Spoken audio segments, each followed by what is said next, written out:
So you think you're done for a little bit on your entrepreneurial expansion, or you think you got some other stuff coming? Well, so I also have a book. So tell me, you brought that up earlier. So tell me about that. I have a book that came out last year during COVID.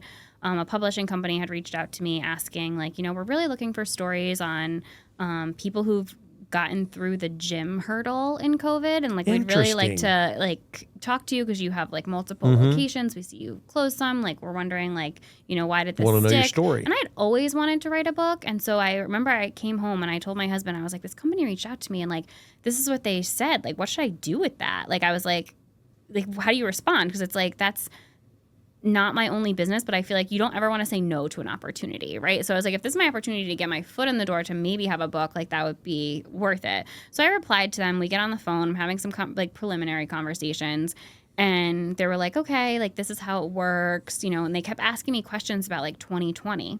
And I was like, I've been in business since 2013. I was like, let me outline the timeline for you of my entrepreneurial journey. And then because they kept saying like COVID was this whole thing, and it were like, wow, how impressive that you were able to overcome that. And I was like, no, how impressive that I walked up and down the street till someone gave me a credit card with a high balance limit. Which is that crazy. You know what I mean? Like that was like, so it's like funny because like they, people can see one thing and they're like, oh, that's so impressive. And you're like, that is such a small piece